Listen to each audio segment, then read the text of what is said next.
Tu as disparu dès les premiers jours de mon existence, mais jamais je n'ai cru que tu m'avais abandonné. J'ai toujours pensé à toi avec tendresse, tout en sachant que tu étais l'absente.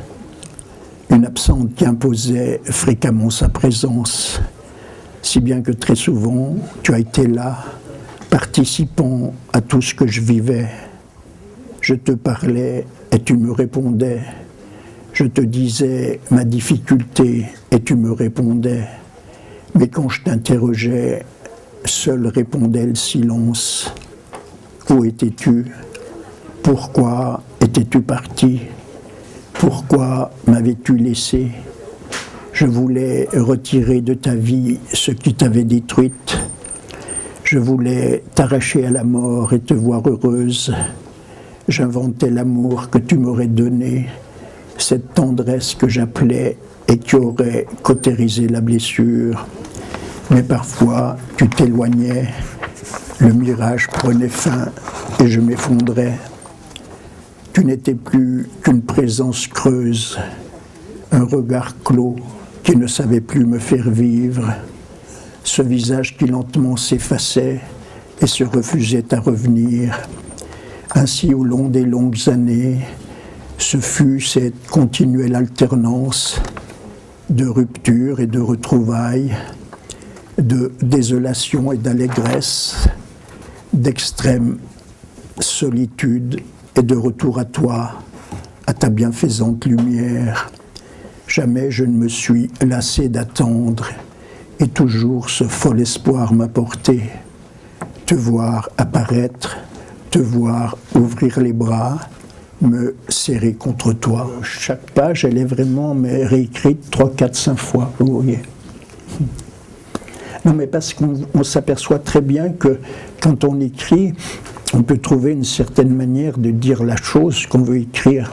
Mais si on regarde, en approfondissant, on s'aperçoit qu'on peut s'approcher de plus en plus, coller à certaines nuances, vous voyez, et c'est ce travail-là que je cherche à faire. Je n'ai jamais décidé un jour d'écrire l'année de l'éveil, par exemple, parce que pendant longtemps, j'avais voulu me détacher de cette époque de ma vie, et puis un jour, je ne sais pas, j'ai eu envie d'écrire là-dessus. Donc les choses, elles se sont proposées, et je les ai acceptées au fur et à mesure où elles se proposaient.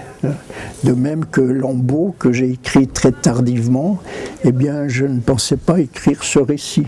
Mais un jour, voilà, je dirais qu'il s'est imposé à moi. Et c'est comme ça qu'il est né. Au départ, forcément, j'étais dans une très grande confusion. Ça n'a rien d'exceptionnel. Quand on est jeune, évidemment, on est encore attiré par toutes sortes d'aspirations. Enfin bon, j'ai été longtemps dans cette grande confusion et j'en ai beaucoup souffert. J'ai toujours cherché à la dépasser, donc à me clarifier, à m'unifier. Et tout cela se ramène justement à ce grand besoin de connaissance de moi-même que j'avais. Mais je dois évidemment préciser que cette connaissance de moi-même, ça n'était pas par égocentrisme que je la poursuivais, mais bien au contraire pour tenter de connaître l'être humain en général. Il est certain que tout être humain porte en lui la totalité de la condition humaine. Et je dirais que c'était cela que j'avais à comprendre et à rendre clair dans ma pensée. Ce travail exigeait que la pensée se pense elle-même pour arriver à ce qu'elle prenne conscience de ce qui la conditionne et pour ce qu'elle arrive précisément à s'affranchir de ce qui la conditionne. Il n'y a pas d'autre accès à la liberté de penser sans ce travail-là. On ne peut pas dire qu'un jour on touche à la fin. C'est une progression qui va jusqu'au terme de la vie, bien sûr, parce qu'en fait, on pourrait dire que cela aussi, c'est une recherche de la sagesse, bien sûr.